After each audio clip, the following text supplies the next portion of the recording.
Hello, everyone. It's Dr. Manjiri Nadkarni. I'm just going to quickly check if I am online because it shows me different timings um, on my page. And okay, perfect. I can see myself live. So that's perfect. So, hello, everyone. It's Dr. Manjiri Nadkarni, Ayurvedic MD, registered holistic nutritionist. I'm back here today for another Wellness Wednesday. We are doing a children's series. I'm just going to wait here and see if somebody hops on. I can see someone. If you're watching this live, please say a quick hi and let me know you're here. If you are watching this as a replay, you can always put a hashtag as replay and ask me any questions that you have. And I'll be more than happy to answer any questions that you have. So today we're going to talk about children and food sensitivities. Hi Vimarsha, nice to see you. Thank you for watching live. So today we're going to talk about children and food sensitivities. And I would love to start talking about the differences between what is an intolerance, what is a sensitivity, as well as what is an allergy. And then we can talk about some common things that we can see as a child, in your children. So, uh, one of the most common questions that I get from people is, how do you know if your child has food sensitivities, or how do you know if your child has any kind of food allergies, or so what are some signs? So there are actually lots of signs. We could see physical signs in a child because of food intolerances or allergies or even sensitivities, and we can also see some behavioral signs, right?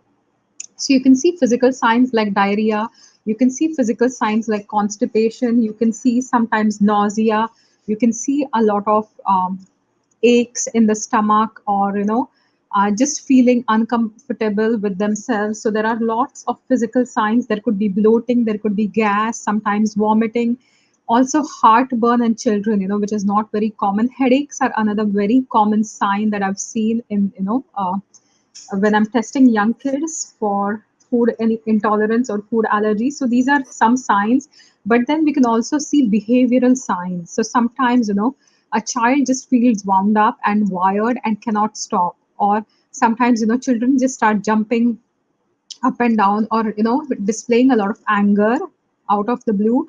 So these can also be behavioral signs. Sometimes there could be excess of stubbornness, so these could be a few signs that you can see in your child that could be related to food intolerances, food allergies, or now in Ayurvedic medicine we believe that a poor or weakened digestion is pretty much the root cause of most things. Even your immune system, if it's getting overwhelmed reacting to an allergy, there is some part of digestive distress going on. And especially when it comes to intolerances or sensitivities, they especially manifest in your gut mainly. And these could be signs of poor digestion. You could be having a poor microbiome or gut dysbiosis, where certain there could be yeast overgrowth, or there could be excess bacteria as well in the system, or your own defense colonies or the good bacteria are not enough, right? So those are some signs. So let's talk about the difference between food intolerances or food allergy and sensitivity. So food intolerances can be understood as an inability to digest or process certain foods. Typically, lactose intolerance is extremely common. So lactose intolerance is when you cannot digest lactose, which is the milk sugar, because you lack the enzyme lactase, right? And sometimes as we get older, our ability to digest milk or any dairy decreases, right? Because our enzymes cannot keep up with lactase. So that could be one sign.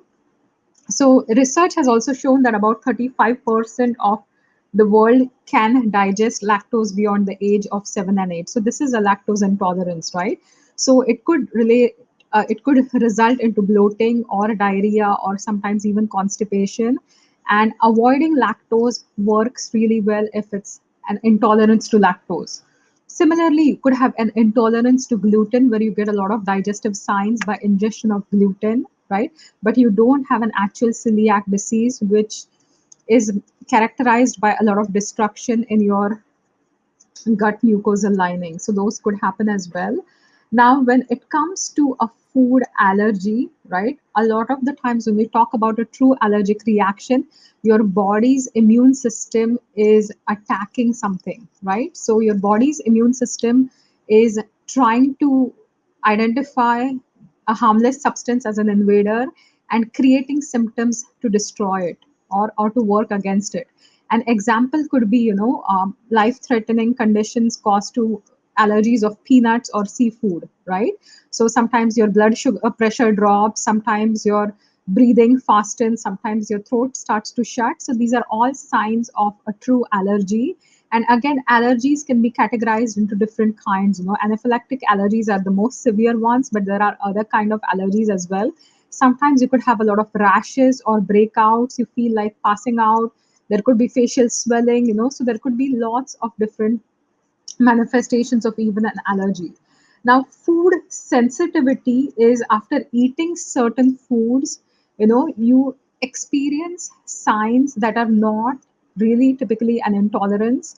They're not even an allergy, they're not even related to celiac, right? So something happens in your gut, right, that can create a reaction, and these are not life threatening reactions, but they can also include conditions like joint pain or stomach pain. You could be fatigued as well. You could get rashes or you could get brain fog, right?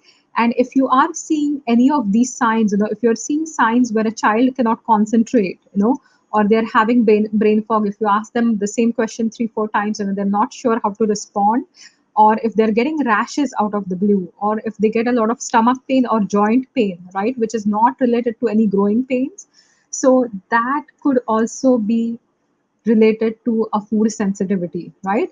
And gluten is again a good, well known trigger for sensitivities. So are sensitivities to milk proteins known as whey or casein. When we talk about lactose intolerance, you don't have the enzyme lactase to digest lactose, and that's why you could be intolerant. But if you are sensitive to the milk proteins, you could react to foods that contain casein. For example, all dairy, most dairy contains casein, or you'll also react to whey, which is another protein component of the milk, right? So it is extremely, extremely important at such a time to figure out what it is that you're reacting to. Now, there could be different reasons, when we talk about um, different reasons when we talk about an intolerance. So, we've spoken about the lack of enzyme, right, to digest it. There could also be sensitivities to certain chemicals in the food. So, we've spoken about dairy a little bit, we've spoken about gluten a little bit, but MSG is something that is added as a flavor enhancer, right? And MSG can cause a lot of unpleasant reactions, also a lot of behavioral changes in children. So it can also occur naturally in certain foods like Parmesan cheese, tomatoes, soy sauce, or if you're having any packaged noodles with certain taste makers, MSG is used as a common flavor enhancer there, and you could react to it as well. There are certain foods like or chemical compounds like salicylates that could also cause intolerances to some people, right? There are also amines. Caffeine is also one common thing. And when we talk about children, as I mentioned in the previous one, so this kind of overlaps with the memory focus one, because a lot of these intolerances and allergies are going to make you lose focus and create behavioral changes as well. Caffeine can be found in energy drinks as well as pop, right? So you don't necessarily have to, drink caffeine or coffee as a child to get caffeine in your system, right? But if your child is experiencing a lot of anxiety, right, or restlessness, or insomnia, they're having trouble falling asleep or getting really hypersensitive, that could be a reaction to caffeine as well. There are also sulfites which are found in food, and sulfites are typically found in foods like red wine vinegar, or different kinds of vinegars, right? They're also added as preservatives, so you can also find sulfites in dried fruit, right? People who are sensitive to these sulfides can have a flushed skin, they can have hives, they can have stuffy nose, diarrhea, coughing, wheezing, these are all signs. Irritable bowel syndrome is a blanket condition where certain foods are irritating you, right? And there could also be different like emotional issues associated, or behavioral issues associated with constant consumption of food, allergies or food intolerances or food sensitivities, right? So one thing that I talk about is milk or dairy, which is also extremely common in children today, right? So when I see lots of kids, I also see purplish hues under their eyes. So they are known as dairy shiners, and these could be a sign that your child is reacting to milk proteins. And some signs also could be runny nose or constant congestion if they are stuffy all the time, or if they have constant ear infections, or if they have trouble breathing. It could also be attributed to milk or dairy allergies. Egg allergies can create a lot of, maybe skin rashes is very common, and also brain fog, right? So always, the one easiest way is to track your child's intake. So every single day, if you maintain a food diary with what your child eats and how he or she feels, that is one of the best ways to address or understand the conditions or the underlying sensitivities or allergies they're having.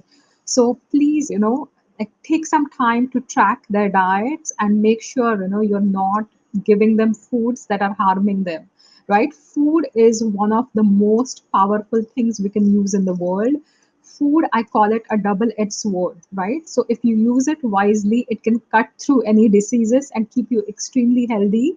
But if you use it unwisely, if you're constantly ingesting foods that are harming you or your child, it's going to create more sensitivities, it's going to create more allergies, and eventually they end up impacting your entire body, right? Another signs, if you see full-fledged conditions like eczema, no matter what you're trying, the dry skin patches don't seem to go away, that could be a sign of a food sensitivity, or even an allergy. Eczema, psoriasis, different kind of skin conditions, constant rashes, constant itching, right? These are also some signs that can manifest joint pain, trouble sleeping. So you could have either localized signs either to a certain organ or a certain place, or you could have full blown body signs as well. So it's extremely extremely important to get your child tested for food sensitivities and food allergies, especially if they're having any of such symptoms. So if you need more information on the kind of food sensitivity testing that I do, please feel free to get in touch with me, or you can contact Blue Water Nutrition as well, and we can, get that taken care for you. If you have any questions about food sensitivities or signs, or what to do or how to identify, please feel free to comment right on the stage, and I will be more than happy to address any questions that you have. And I will see you soon for next week Wednesday's topic. So next week for the Wellness Wednesday, we are going to talk about precocious puberty.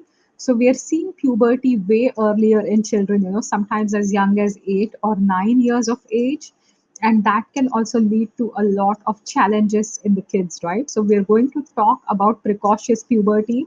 We're also going to discuss, what are some foods or lifestyle changes that can help with delaying this precocious puberty, right? So that's what we're going to discuss for our session next week. Thank you all for watching this live. um, Feel free to comment here and ask me any questions, and thanks. Have a fantastic day. Bye for now.